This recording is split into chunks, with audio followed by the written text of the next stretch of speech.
प्रकाश अम्बेडकर साहब,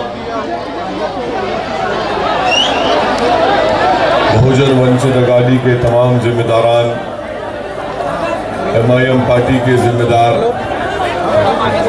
मेरे अजीज़ दोस्तों और बुजुर्गों, मैं माजरत चाहता हूं कि हमको यहाँ आने बहुत देरी हुई।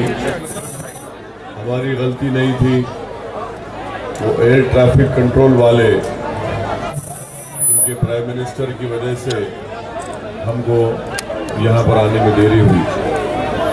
मैं आपसे सिर्फ 2-3 मिनट बात करूँगा। सबसे पहली मेरी आपसे रिक्वेस्ट है कि यहाँ से जो कैंडिडेट मेरे बड़े भाई जनाब बाड़ा साहब ने दिया है, मेरी आप तमाम से गुजारिश है, रिक्वेस्ट है कि आप उनके हक में अपने वोट का इस्तेमाल करिए।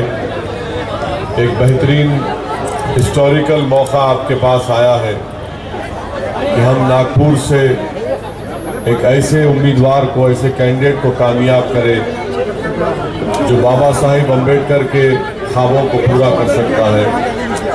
और यही वो तारीखी जगह है जहां पर बाबा साहिब अम्बेडकर ने हमको बताया और हमको सिखाया कि हिंदुस्तान का एक मज़हब नहीं रह सकता, हिंदुस्तान में कई मज़हब के मानने वाले रहेंगे। हिंदुस्तान की खूबसूरती यह है कि हिंदुस्तान का इतिहास, उसका प्लुरलिज्म है। इसीलिए मेरी आप तमाम से गुजारिश है कि इस वतन अजीज़ को बचाने की बहुत बड़ी ज़रूरत है।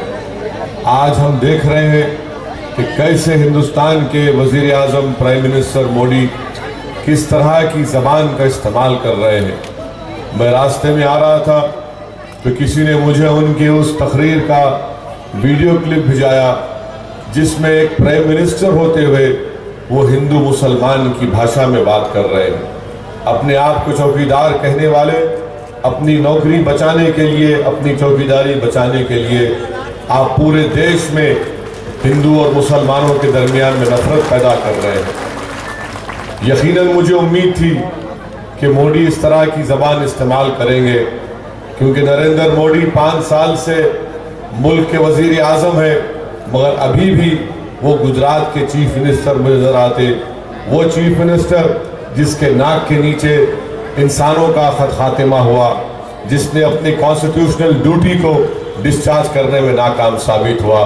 मेरे भाई, आज हमको ऐसे गवर्नमेंट को लेकर आना है, ऐसे MP को बनाना है जो बाबा साहिब अम्बेडकर के संविधान पर अटूट भरोसा रखता है। और ये बीजेपी वाले सिर्फ ज़बानी तौर पर संविधान का नाम लेते हैं, मगर जितना 5 साल में बीजेपी ने संविधान को कमज़ोर करने की कोशिश की, हिंदुस्तान के तारीख में ऐसे कोई 5 साल नहीं दिखा सकता। क्या पर हमने सुना कि सुप्रीम कोर्ट के जजेस आकर प्रेस कॉन्फ्रेंस करके अपनी बेबसी का इजहार करते हैं और देश की जनता से कहते हैं कि आप हिंदुस्तान की डेमोक्रेसी को बचा लो। कौन था चौकीदार? मोदी साहब थे। आप बताइए कौन कौन सी बात मैं आपके सामने रखूं? मोदी आज हिंदू मुसलमान की भाषा इस्तेमाल कर रहे हैं, हिंदुस्तान में नफरत की दीवारें जो है उसको और उठा रहे हैं, उसको मजबूत कर रहे हैं। वो ये क्यों नहीं बताते कि 3 साल में फडणवीस जब चीफ मिनिस्टर है, 3000 से ज्यादा किसान महाराष्ट्र में, सबसे ज्यादा विदर्भा में खुदकुशी किए। कि नरेंद्र मोदी को किसान की खुदकुशी नजर नहीं आती? कि नरेंद्र मोदी ने वादा किया था कि नौकरियां देंगे गरीबों को, बच्चों को, बच्चियों को। हमारे मुल्क में 50% आबादी 25 साल के बच्चों की है, मगर मोदी नौकरियों की बात नहीं कर रहे। वो अपनी जबान के जरिए देश में हिंदू और मुसलमानों में नफरत का इजाफा कर रहे हैं। आज वो बात करते हैं इन तमाम चीजों की वजह से। अब वो एक नया ला रहे हैं कि मैंने टेररिज्म का खात्मा कर दिया। हम हिंदुस्तान के वजीर आजम से एक बात पूछना चाहता हूं मैं, आप मुझे बता दो, क्या नाथूराम गोडसे टेररिस्ट था? नहीं था। एक बात बता दो मोदी साहब, जिसने महात्मा गांधी के सीने में गोलियां मारी, वो गोडसे टेररिस्ट था? नहीं था। अगर टेररिस्ट था तो बोलो ना मोदी, फिर तुम इतना बोल क्यों नहीं सकते? और मिस्टर मोदी, दूसरी बात, कपूर कमीशन की इंक्वायरी रिपोर्ट में, क्या इंक्वायरी रिपोर्ट ने नहीं कहा कि सावरकर भी गांधी के मर्डर में कॉन्स्पिरेटर था? बताओ मिस्टर मोदी, अगर मैं अपनी जबान खोलूंगा ना तो तुम जो हिंदू मुसलमान टेररिज्म की बात कर रहे, आओ कभी मेरे साथ तुम डिबेट कर लो, तुम 5 मिनट नहीं कर सकते मेरे सामने। मगर सिर्फ इलेक्शन जीतने के लिए देश में ये नफरत की फिजाओं में इजाफा किया जा रहा है।